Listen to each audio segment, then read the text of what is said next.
3 минут нэвтрүүлгийн энэ 7 хоногийн дугаараар бид гадаадад оршин сууж амьдарч байгаа иргэдийн нийгмийн хамгааллын чиглэлээр ямар ажил хэлэлцээрүүдийг хийж байгаа талаар бодлого төлөвлөлтийн газрын дарга Хишиг Баяраас тодорхойлж байна. Сайн байна уу? Энэ өдрийн минь хүргэе танд. Монгол улсаас гадаадад ажиллаж амьдарч байгаа иргэдийн нийгмийн баталгааг хангах хүрээнд яг өнөөдөр нийгмийн хөдөлмөр нийгмийн хамгааллын яамнаас яг ямар ажлуудыг хэлэлцээрүүдийг хийгээ явж байна вэ? Монгол улсын засгийн газар гадаад улсад амьдарч байгаа одоо Монгол улсынхаа иргэдийн нийгмийн хамгааллыг сайжруулах, ирээдүйн нийгэм баталгаа хангах зорилгоор улс орнотол нийгмийн хамгааллын хэлэлцээр байгуулж байгаа. За одоогийн байдлаар бол 6 оронтой нийгмийн хамгааллын хэлэлцээр байгуулсан байна. За 1981 онд бол одоогийн Орос улбаны улстай байгуулсан байдаг. 2006 онд бол Бүгд найрамдах Солонгос улстай, 2018 онд бол Бүгд найрамдах Турк, Бүгд найрамдах Польш улстай бол гэрээ байгуулсан байдаг. За хамгийн сүүлд бол Бүгд найрамдах Чех улстай 2020 онд бол байгуулсан байгаа.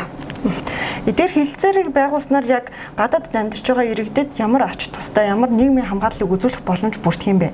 За хэлэлцээр болгон бол бас өөрөөр онцлогтой байгаа. За жишээ нь Оросын улбаны улстай байгуулсан хэлэлцээрийн хувьд бол тухайн улс оронд амьдарч байгаа бол тухайн улс орныхоо иргэдийн нэгэн адил нийгмийн халамжийн үйлчлэгэндээ хамрагдаад явна гэсэн ийм зохицуултыг оруулсан байдаг. За мөн Орос улбаны улсад Монгол улсад ажилласан жилээ нэгтгээд тэтгэврээ тогтоолох ийм нөхцөл бүрдсэн байдаг.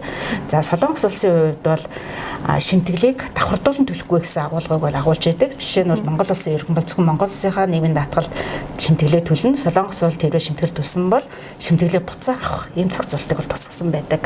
За Польш, Чех, Унгар зэрэг улсуудын хувьд бол одоо хоёр улсад ажилласан жилээ нэгтгэж тэтгэврийнхаа эрхийг үүсгэх, за мөн тухайн улсад ногдох, ажилласан жилд ногдох тэтгэврээ тухайн улсаас авч явах ийм зохицуултыг оруулсан байдаг. Жишээ нь бол Унгар улсад хүн 10 жил ажилласан, Монгол улсад 10 жил ажилласан бол нийлүүлээд тэтгэврээ тогтоох эрх үүсгэнэ. За тэгтээ бол Унгар улсад ажилласан 10 жилийнхаа одоо тэтгэврийг бол Унгар улсаас аавна, Монгол улсад ажилласан 10 жилийнхаа тэтгэврийг бол Монгол улсаас аавна гэсэн ийм байдлаар бол зохицуулж явждаг. Цаашид яг хичнээн улс оронтой одоо хэлэлцээр байгуулахаар бас төлөвлөд байна. За Бүгд найрамдах Казахстан улстай бол ерөнхийдөө тэтгэврийн хэлэлцээр хийхээр тохирсон одоо шинжээчдийн богино ажлууд дууссан байгаа. За цаашдаа олон бус монголчууд олноор ажиллаж амьдарч байгаа улс орн бий Швед, Америк нэгдсэн улс, Канадад бол нийгмийн хамгааллын хэлэлцээр хийхээр бол хөтөлбөр нийгмийн хамгааллын яамнаас бол холбогдох яамдууд бол хүсэлтэд ажиллаж байгаа.